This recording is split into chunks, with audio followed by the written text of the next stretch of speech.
नमस्कार दोस्तों, मैं अंकित। जैसा कि जब मैंने बीपीएससी का स्ट्रेटजी बनाया तो मैंने आपसे बताया था कि मैं हर एक जो सीरीज़ है उस पे, जैसे हिस्ट्री, पॉलिटी, ज्योग्राफी, इकोनॉमिक्स, सब पे मैं सीरीज़ लेकर आऊँगा। तो ये सारे सीरीज़ सिर्फ बीपीएससी के लिए नहीं, यूपीएससी, यूपीपीसीएस, सारे PCS exam, one day exam के लिए इम्पोर्टेंट होगा। ठीक है? तो देखिए, हार्ड वर्क करेंगे तभी जाके सिलेक्शन होगा। तो मैं आपको बताऊंगा किस हिसाब से पढ़ना है, कैसे क्वेश्चन पूछ सकते हैं और किस हिसाब से क्वेश्चन नहीं आ सकते हैं। तो चलिए अब हम बात करते हैं आगे। जैसे कि सब टाइटल नहीं है, लेकिन इसका जो मेन टॉपिक है, advent of European in India, मतलब भारत में विदेशियों का आगमन, मतलब यूरोपियन का आगमन कह सकते हैं।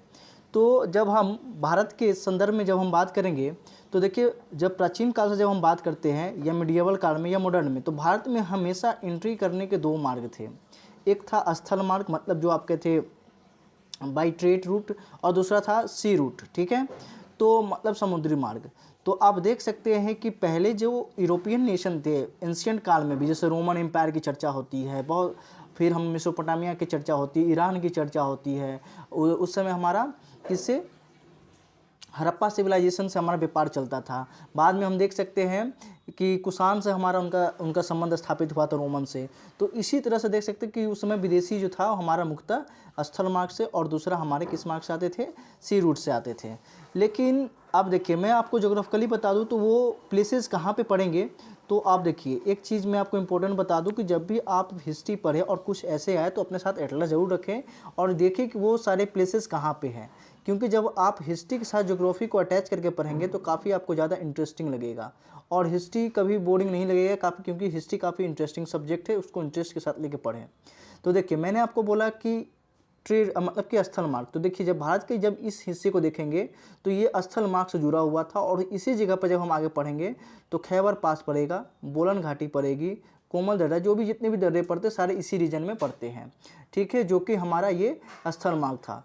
दूसरा आप जब देखेंगे यहाँ पे तो देखिए, ये है मेडिटेरियन सी, दूसरा है ये रेड सी, और ये है आपका गल्फ ऑफ पर्शिया, और यहाँ पे आपका है ब्लैक सी, और ये है कैस्पियन सी। तो देखिए, पहले क्या था कि इसी रूट्स के माध्यम से पहले भारत में व्यापार होता था।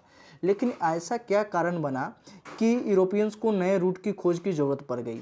तो हम यहाँ पर ये देख सकते हैं, बैकग्राउंड देखिए, किसी भी चीज़ का बैकग्राउंड होता है। जैसे कि आज के समय में हम देखेंगे कि क्वाड नेशन का फॉर्मेशन किया जा रहा है, या उसी समय में देख सकते हैं ऑकस का फॉर्मेशन किया जा रहा है, या एशिया पैसिफिक रीजन को बदलकर इंडियन ओशियन रीजन कर दिया गया है। तो इसके पीछे रीजन क्या है कि आप एक कंट्री अभी देख रहे हैं चाइना, तो वो क्या चाहता है कि पूरे वर्ल्ड पे राज करना, सी पे। ठीक है?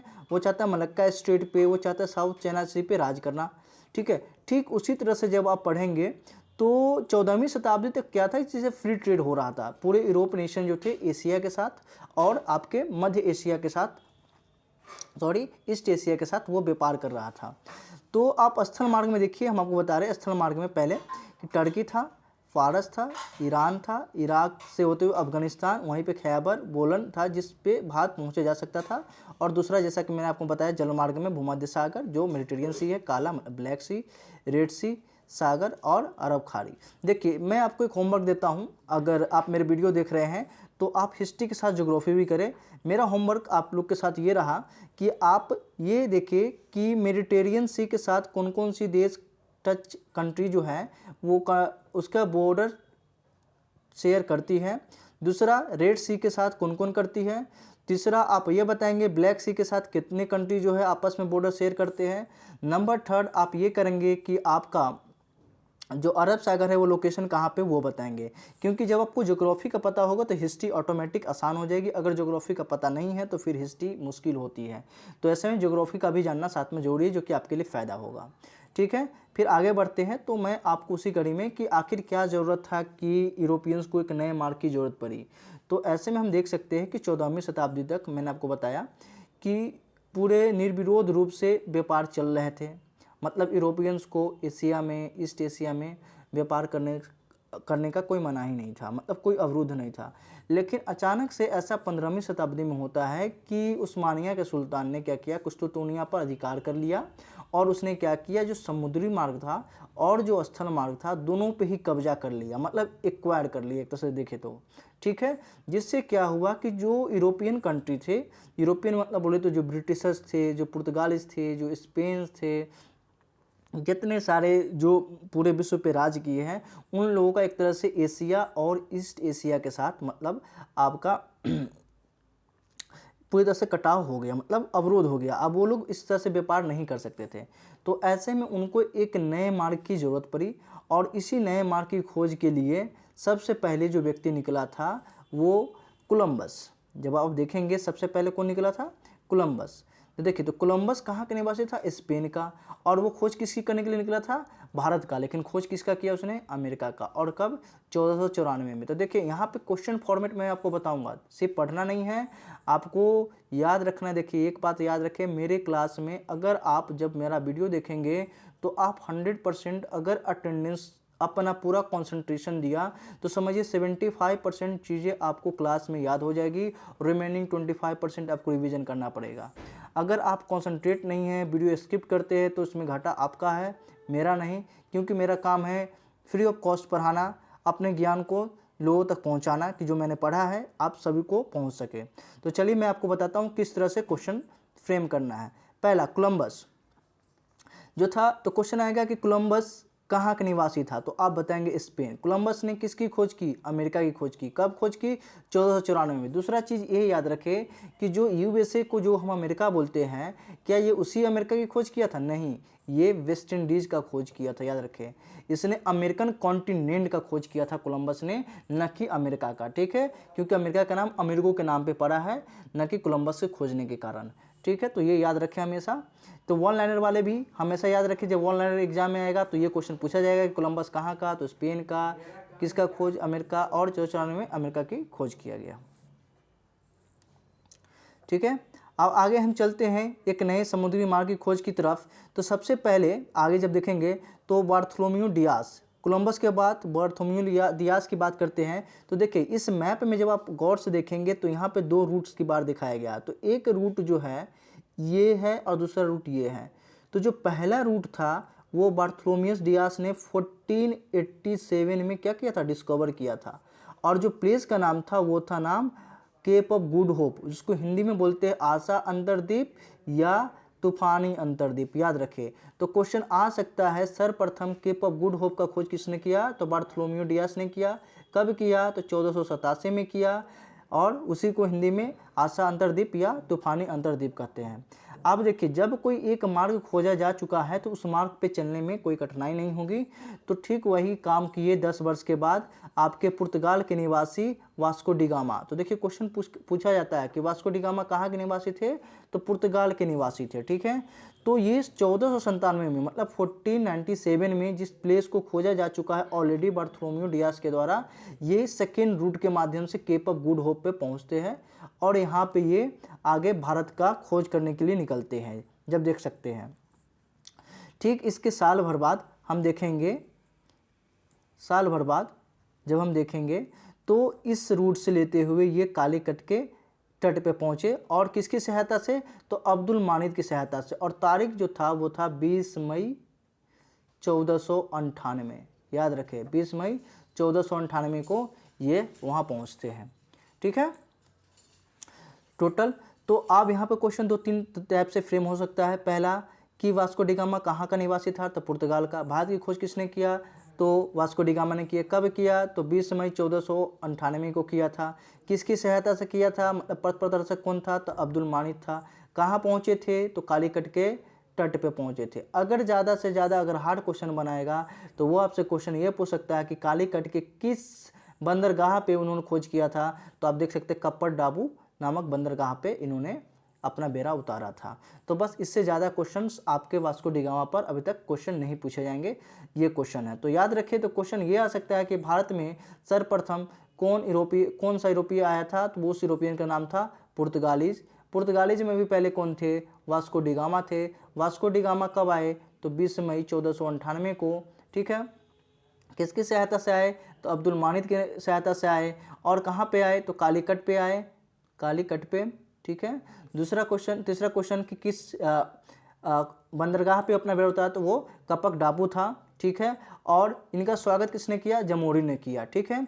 अब देखिए आने के क्रम में हम जब देखेंगे, देखिए एक दो चीज़ आप याद रखें, बच्चे हमेशा कंफ्यूज होते हैं बहुत सारे, जो मोस्ट प्रोबेबली जो तैयारी करना शुरू करते हैं। एक क्वेश्चन होता है कि यूरोपियन के आने का क्रम, क्या आने का क्रम, मतलब सर्वप्रथम यूरोपियन कब आ रहे हैं।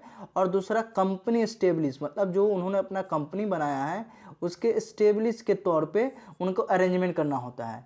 तो याद रखिए आने के क्रम में हमेशा पुर्तगीज पहले आए थे, फिर ब्रिटिशर्स आए थे, फिर डच आए थे, फिर डेनिश आए थे, फिर फ्रेंच आए थे। लेकिन वहीं अगर कंपनी स्टेब्लिशमेंट की बात की जाएगी तो कंपनी स्टेब्लिशमेंट, सॉरी मैंने गलत बता दिया, पहला यहाँ पे पुर्तगालीज है, फिर डच है, फिर ब्रिटिश है, फिर डेनिश है, फिर फ्रेंच है। तो मतलब रखे PDB, मतलब पुर्तगालीज, डेनिश, ब्रिटिश, फिर Danish and then after French. वहीं अगर कंपनी स्टेब्लिशमेंट के तौर पर देखा जाए तो कंपनी स्टेब्लिशमेंट के तौर पे आपका पुर्तगालीज है, फिर ब्रिटिशर्स है, फिर डच है, फिर डेनिश है, फिर फ्रेंच है। आप क्वेश्चन ये आएगा कि ये कब किए थे ब्रिटिशर्स ने अपनी कंपनी स्थापना? तो याद रखे 31 दिसंबर 1600 में। और उस समय इंग्लैंड में राज था एलिजाबेथ प्रथम का और भारत में मुगल सम्राट थे अकबर। तो ये क्वेश्चन आ चुका है आपके बीपीएससी में कि जिस समय ईस्ट इंडिया कंपनी की स्थापना हुई भारत में किसका साम्राज्य था? तो अकबर का था, ठीक है। वहीं दूसरी ओर आप डच का देखेंगे तो डच ने 1602 में किया था। तो देखिए डच आया पहले भले ही था लेकिन कंपनी स्थापना 1602 में किया। तो इस आधार पे आप जब आपसे क्वेश्चन आएगा कि कंपनी स्टेब्लिश के मामले में तो ब्रिटिशर्स पहले हो जाएंगे और आने के क्रम में डच पहले हो जाएगा, ठीक है। तो कंफ्यूज नहीं होना है। आप चलते एक एक करके हम यूरोप वासियों पे। तो सबसे पहले पुर्तगालीज पे। तो पुर्तगालीज पे मैंने आपको ऑलरेडी बता दिया है कि वास्को डी गामा जी आए थे, ठीक है। और कालीकत के तट पे कपक डाबू नामक बंदरगाह पे अब्दुल मानिद की सहायता से आए थे और जमोरी ने उनका स्वागत किया था। लेकिन एक बात याद रखें, जमोरी ने स्वागत तो किया था लेकिन इनका विरोध अरबों ने किया था। अरबों ने क्यों किया? क्योंकि ये वही अरब थे जो 15वीं शताब्दी में इनका मार्ग क्या किए थे? अवरोध, मतलब इसी समय। इसलिए इन्होंने नया मार्ग खोजा भारत से व्यापार करने का। अतः अरब नहीं चाहते थे कि इनके ट्रेड मोनोपोली, जो इनका एकाधिकार था ट्रेड पे, वो कोई और ले जाए, और ऐसा इन्होंने पुर्तगालीज का विरोध किया, ठीक है। आप देखिए तीसरा क्वेश्चन ये आएगा कि जो आपके वास्को डी गामा है वो किसके प्रतिनिधि के तौर पे आए थे? तो ये पुर्तगाल के शासक डॉन हेनरिक, जिनका नाम प्रिंस द नेविगेटर है। तो कभी कभी क्वेश्चन आया कि प्रिंस द नेविगेटर कौन थे? तो ये पुर्तगाल के राजा थे, उन्हीं का नाम डॉन हेनरिक था। इन्होंने ही क्या किया था? आपके वास्को डी गामा को भेजा था। तो ऐसे क्यों? देखिए जैसे आज के समय में हम देख सकते हैं कि दो देशों को राजनीतिक संबंध स्थापित किए जाते हैं तो दो प्रतिनिधियों को भेजा जाता है, ठीक है, एम्बेसडर को, या खुद राष्ट्राध्यक्ष या पीएम जाते हैं। ठीक उस समय भी इसी तरह से होता था। तो हेनरी द नेविगेटर ने एज अपने प्रतिनिधि के तौर पर किसे भेजा था? जमोरिन के पास, वास्को डी गामा को, व्यापार को लेकर। और यहाँ पे इन दोनों का व्यापार सहमति हुई और जिससे वास्को डी गामा व्यापार करने के लिए भारत आया। इंपॉर्टेंट बात यह है कि जब वास्को डी गामा वापस भारत से लौटा तो वास्को डी गामा ने 7 गुना अधिक मुनाफा कमाया। आप देखिए, मतलब 100 रुपये लगा रहे हैं तो उस पर वो 160 रुपये कमा रहे हैं। और इतने बड़े मुनाफा को देख करके और भी पुर्तगालीज और यूरोपियंस को क्या हुआ? अब प्रमोशन मिला, मतलब प्रोत्साहन मिला कि चलो अब हम भी भारत चलते, जिसे सोने की चिड़िया कहते हैं, उसे लूटा जाए, ठीक है। हंसने की बात नहीं है, इन्होंने यही काम किया था। भारत को एक तरह से ड्रेन ऑफ वेल्थ, जो ब्रिटिशर्स में पढ़ना है हमें, पूरी तरह से खोखला कर दिया और आज भी भारत उसकी कमी को पूरा नहीं कर सका है। अब आगे देखते हैं। ये क्वेश्चन बहुत कम बुक में है या हर कोई नहीं पढ़ाता है। मैं आपको बता दूं कि 15वीं शताब्दी में पुर्तगाली का द्वितीय अभियान आया था, जो पेड्रो अल्वारेज कैब्रियल ने 13 जहाज़ों के साथ लेकर आए थे। और इस समय भी अरब ने इनका विरोध किया था, ठीक है। अरब स्वाभाविक था कि उनका मोनोपोली था ट्रेड पे, तो वो चाह रहे थे कि मेरे अलावा कोई ना आए, इसलिए उन्होंने पुर्तगाली का कंटिन्यू विरोध किया। लेकिन अल्वारेज ने भी क्या किया? उनका सामना किया, उनको पराजित किया और भारत के साथ व्यापार स्थापित किए। आप देखिए इंपॉर्टेंट क्वेश्चन ये आएगा कि वास्को डी गामा जो है पुनः भारत आया था 1501 में, मतलब second time Vasco D gamma कब आया? 1501 में आया था, ठीक है। और 1503 में पुर्तगालियों ने कोचीन में अपनी पहली फैक्ट्री की स्थापना की। तो क्वेश्चन आ सकता है कि पुर्तगालियों ने अपनी पहली फैक्ट्री कहाँ स्थापना किया था? तो कहाँ? कोचीन में, ठीक है, कोचीन में। दूसरा क्वेश्चन कब किया था, तो 1503 में। समटाइम्स आपको पूछ देगा कि दूसरा फैक्ट्री तो कन्नूर में किया था, क्योंकि देखिए आप जिस हिसाब से क्वेश्चन पैटर्न बदल रहा है तो आपको 2-3 फैक्ट्री के नाम जानने जरूरी है, क्योंकि उसमें क्वेश्चन पूछ देगा कि इसमें से कहाँ नहीं किया था या कहाँ किया था। तो ऐसे में आपको जानना पड़ेगा कि पुर्तगीज़ कहाँ कहाँ किए थे। तो अभी तो फिलहाल कोचिंग में और कन्नूर में, आगे मैं आपको डिटेल में बताऊँगी कहाँ कहाँ पे किया था। फिर एक और 1500 में आप देख सकते हैं कि 1505 में पुर्तगीज़ ने एक नई नीति अपनाई। उसके अंतर्गत 3 वर्ष के लिए गवर्नर को नियुक्त करना था, और इस पोस्ट पे मतलब सर्वप्रथम जो था इस पद पे फ्रांसिस्को दी अल्मीडा को चुना गया। तो देखिए यहाँ पे भी क्वेश्चन जिस हिसाब से बीपीएससी या कोई भी पीसीएस फॉर्म कर रही है, अपने आप को चेंज करिए डिफिकल्टी लेवल, तो स्टेटमेंट में क्वेश्चन पूछ दे कि 1505 में गवर्नर का पद सृजन किया गया था पुर्तगीज के द्वारा, यह सही है। दूसरा क्वेश्चन आपसे पूछ दे कि फ्रांसिस्को दी अल्मीडा प्रथम गवर्नर थे। तीसरा पूछ दे वास्को डी गामा थे, क्योंकि वास्को डी गामा प्रथम आए थे, तो बहुत बच्चे पढ़ के नहीं जाएंगे तो उसको हाँ कर देंगे। तीसरा क्वेश्चन, चौथा कोन्नो दो निन्ना थे, और फिर आपको मल्टीपल चॉइस दे देंगे कि 1 2 3 4, फिर क्वेश्चन 1 2 3, फिर 2 3 4, फिर दे देंगे 1 और 2, और पांचवा ऑप्शन बीपीएससी है तो ई दे देंगे। तो देखिए एक तो बीपीएससी इस बार नेगेटिव लेकर आ रही, तो 1/4 ऑलरेडी है।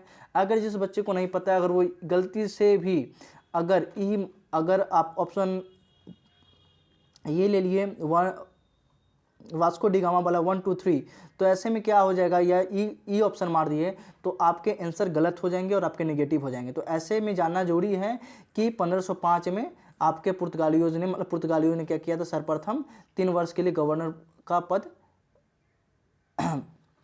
बनाया था, और उसमें फ्रांसिस्को दी अल्मीडा को पहले चुना गया। और दूसरा जो सबसे इम्पोर्टेंट है और आज के लिए लास्ट है कि वास्को डी गामा जो थे कुल 3 बार भारत आए थे, और 3 बार में सबसे लास्ट बार 5 सितंबर 1524। ये डेट इंपॉर्टेंट नहीं है, इसको ध्यान न रखें। अराइवल डेट इंपॉर्टेंट है। अराइवल डेट मतलब जो 20 मई 1498 को जो आए थे वो डेट इंपॉर्टेंट है, बाकी बात और कोई डेट इंपॉर्टेंट नहीं है। हाँ, एक लास्ट डेट है कि कब लास्ट बार आए थे, तो 1524 में, और इस समय ये वायसराय कह ले या गवर्नर बोले, गवर्नर के तौर पे आए थे, और इसी समय इनकी मृत्यु हो गई कहाँ पे, कोचीन में। तो क्वेश्चन पूछ चुका है कि वास्को डी गामा कहाँ पे दफनाया गया था या कहाँ पे मृत्यु हुई थी, तो कोचीन में हुई थी। ठीक है, तो आज के लिए इतना ही। फिर कल मैं आपको सारे डिटेल पढ़ाऊँगा कि फ्रांसिस्को दी अल्मीडा, फिर अल्बुकर्क के बारे में बताऊँगा, फिर नन्ना दी कुन्ना के बारे में बताऊँगा, फिर कैसे यहाँ युद्ध होता है, फिर कहाँ कहाँ पे कंपनी स्थापना की गई, इनकी फोर्ट कहाँ पर थी, और ऐसा क्या था कि इनको ब्रिटिशर्स ने हरा दिया। तो ये सारे चीज़ पे कल हम जिक्र करेंगे जो कि इम्पोर्टेंट है, और ज़्यादा से ज़्यादा इसको शेयर करें ताकि ये जो नॉलेज सिर्फ आप तक ही नहीं आपके मित्रों तक जा सके और उनको कोई दिक्कत ना हो। ताकि जो फ्री में नॉलेज मिल रहा है उसको फ्री में गेन करना चाहिए, ये नहीं कि सिर्फ अपने तक सीमित कर लिए और सिर्फ गेन अपने पास है। तो आप ये करें कि ज़्यादा से ज़्यादा शेयर करें जिससे सबके पास पहुंच सके और सभी इसका लाभ उठा सके। जय हिंद, जय भारत।